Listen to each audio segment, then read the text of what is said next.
Hello friends, Rajasthan Prajamandal आंदोलन के अंतर्गत आज जयपुर प्रजामंडल की स्टडी कर रहे हैं। जमनालाल बजाज की प्रेरणा से जयपुर के कुछ राजनीतिक कार्यकर्ताओं ने नवंबर 1936 ईस्वी में जयपुर प्रजामंडल को पुनः संगठित करने की आवश्यकता का अनुभव किया। 9 नवंबर 1936 को जयपुर प्रजामंडल के संविधान में संशोधन किया गया, लेकिन उसने नियमित कार्य फरवरी 1937 ईस्वी में आरंभ किया। प्रजामंडल का मुख्यालय जयपुर में रखा गया। इसका मुख्य उद्देश्य महाराज की छत्रछाया में संवैधानिक उपायों से जनता के प्रति उत्तरदायी शासन की स्थापना करना था। साथ ही साथ जनता की आर्थिक और सामाजिक स्थिति में सुधार करना भी प्रजामंडल का लक्ष्य था। प्रजामंडल की कार्यकारिणी के अध्यक्ष जमनालाल बजाज, उपाध्यक्ष चिरंजीव लाल मिश्रा, मुख्य सचिव हीरालाल शास्त्री एवं संयुक्त सचिव कपूर चंद पाटनी बनाए गए।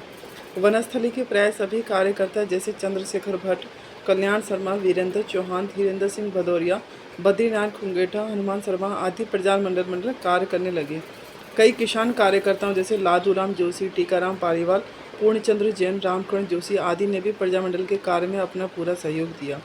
प्रजामंडल ने राज्य के लिए धारा की स्थापना, बोलने और लिखने की स्वतंत्रता, लाग बाग को हटाने और अकालग्रस्त क्षेत्रों में लगान वसूल न किए जाने की मांग रखी। 24 मार्च 1937 ईस्वी को हीरालाल शास्त्री को इस संबंध में एक पत्र लिखा कि राज्य सरकार प्रजामंडल के इस अधिकार को मानने के लिए तैयार नहीं है।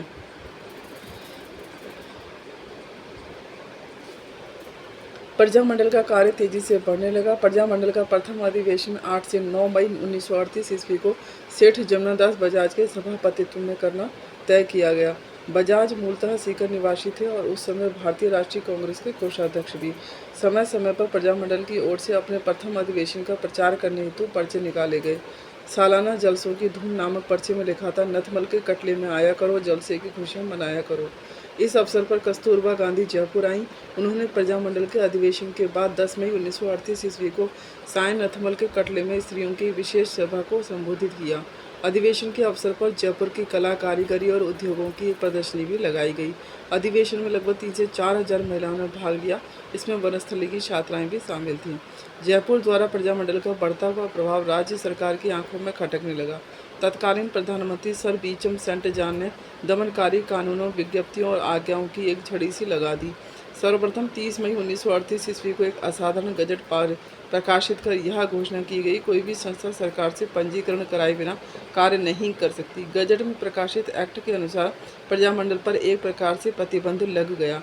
प्रजामंडल में अपनी मांगें प्रस्तुत करने के लिए कई पर्चे जारी किए, जिनमें से कुछ निम्नलिखित हैं। सभा करने और व्याख्यान देने की आज़ादी जरूरी क्यों है? रियाया की सुनवाई होनी चाहिए। राज कर्मचारी रियाया के साथ अच्छा व्यवहार करें। रिश्वतखोरी का गुनाह और जुर्म बंद हो। उत्तरदायी शासन क्या होता है और वह हमारे लिए क्यों जरूरी है आदि। 1938 ईस्वी में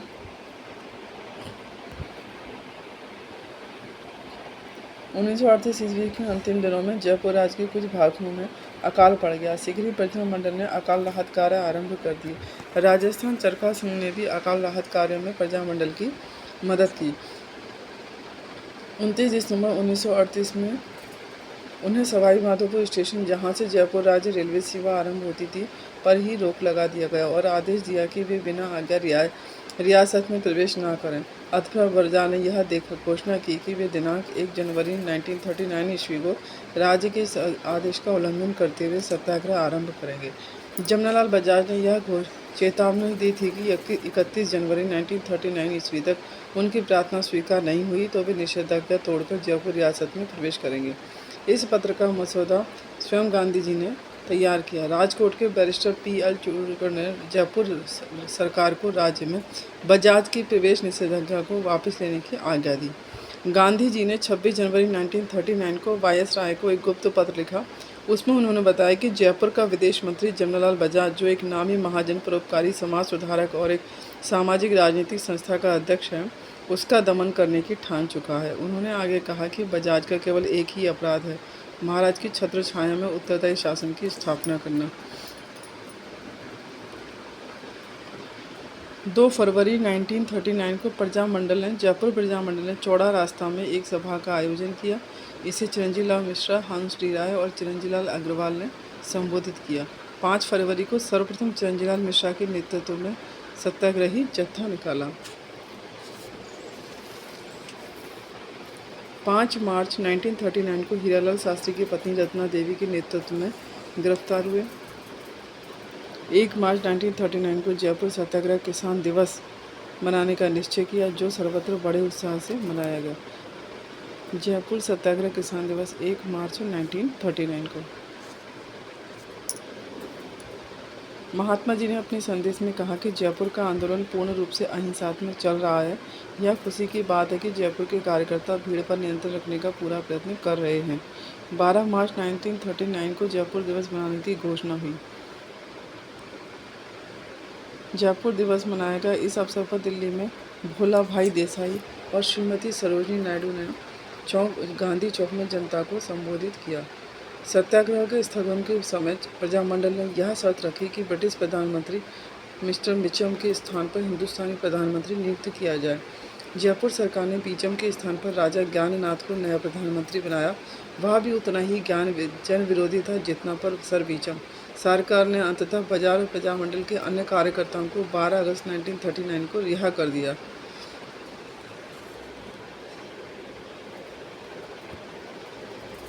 दो अप्रैल 1940 को जयपुर राज्य सरकार और प्रजामंडल के बीच एक समझौता हो गया, जिसकी शर्तें निम्नलिखित थीं। जन संस्था का नाम प्रजामंडल ही रहेगा। प्रजामंडल का सदस्य जयपुर राज्य के बाहर भी किसी राजनीतिक संस्था का सदस्य बन सकेगा। जनता को भाषण का अधिकार रहेगा। प्रजामंडल का उद्देश्य राज्य में महाराजा की छत्र छाया में उत्तरदायी शासन की स्थापना करना है। प्रजामंडल के लिए एक बहुत बड़ी उपलब्धि थी। प्रजामंडल को 2 अप्रैल 1940 को राज्य ने पंजीकृत कर दिया। प्रजामंडल का दूसरा वार्षिक अधिवेशन 25-26 मई 1940 को जयपुर में नथमल के फरकटली में हुआ। पंडाल में कई नारों जैसे उत्तरदायी शासन हमारा जन्मसिद्ध अधिकार है, नए शासन में प्रजा के चुने हुए प्रतिनिधि हों, भारत एक और अखंड हो, शासन प्रजा के लिए, प्रजा शासन के लिए नहीं है के बैनर लगाए गए। जमनालाल बजाज इस अधिवेशन के सभापति थे। संयुक्त प्रांत के पूर्व मुख्यमंत्री इलाहाबाद के प्रसिद्ध वकील डॉक्टर कैलाशनाथ काटजू ने भी अधिवेशन में भाग लिया। प्रजामंडल प्रगतिशील दल का गठन किया। चिरंजी लाल अग्रवाल ने सीकर और झुंझुनू के किसान नेता हरलाल सिंह, नेता सिंह, घासीलाल आदि का प्रजामंडल के समय निकट संपर्क हो गया था। प्रधानमंत्री सर जयपुर के तत्कालीन प्रधानमंत्री सर मिर्जा इस्माइल ने शास्त्री जी के साथ मैत्रीपूर्वक संबंध स्थापित कर लिए। जुलाई 1942 के कुछ पत्रों से यह प्रमाणित होता है कि इस कार्य में सेठ जमनालाल बिरदर ने अपना महत्वपूर्ण योग दिया। बम्बई से लौटने के बाद शास्त्री ने जयपुर प्रजामंडल की कार्य समिति और साधारण समिति की बैठक 14-15 अगस्त 1922 को बुलाई। इसमें प्रजामंडल ने देश की आज़ादी की मांग की।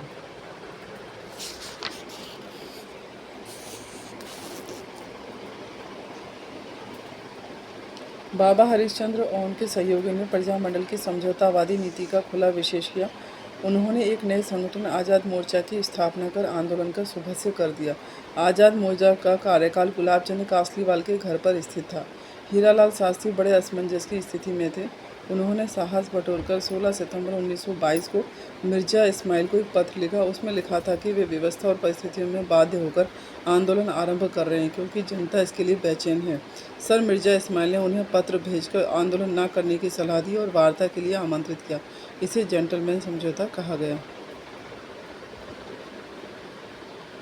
मिर्जा इस्माइल को अपने राजनीतिक चातुर्य से बिना कुछ दिए ही प्रजामंडल को निष्क्रिय बना दिया। आज़ाद मोर्चे ने इस समझौते की कटु आलोचना की और अपना आंदोलन जारी रखा। आज़ाद मोर्चा के अन्य कार्यकर्ता थे गुलाब चंद्र कासलीवाल, चंद्रशेखर शर्मा, राधेश्याम शर्मा, ओम दत्त शास्त्री, मदन लाल खेतान, चिरंजी लाल मिश्र।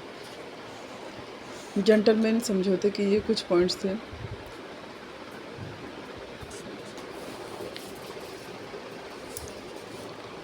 श्रीमती रत्ना शास्त्री ने वनस्थली विद्यापीठ के कार्यकर्ताओं, छात्रों को दिल्ली, उत्तर प्रदेश आदि जाकर आंदोलन में भाग लेने की खुली छूट दी थी।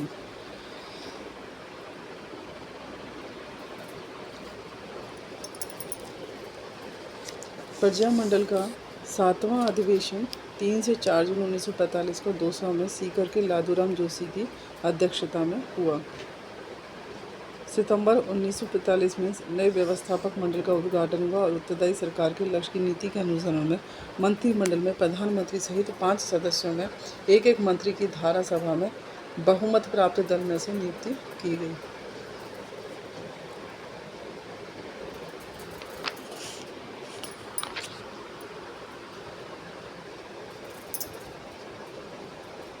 राज्य के प्रधानमंत्री वी.टी. कृष्णमाचार्य महाराज की ओर से 1 मार्च 1948 को संवैधानिक सुधारों की घोषणा की। यह निश्चय किया गया कि मंत्रिमंडल को विकसित किया जाए और प्रधानमंत्री को छोड़ शेष मंत्री धारा सभा के समस्त दलों में से लिए जाएं। प्रधानमंत्री को दीवान, मुख्यमंत्री को मुख्य सचिव, मंत्रियों को सचिव कहा जाए। ये जयपुर प्रजामंडल की स्टडी कर रहे थे। Thank you friends. इस तरह की अन्य वीडियो के लिए चैनल को लाइक, शेयर एंड सब्सक्राइब करें। Thank you.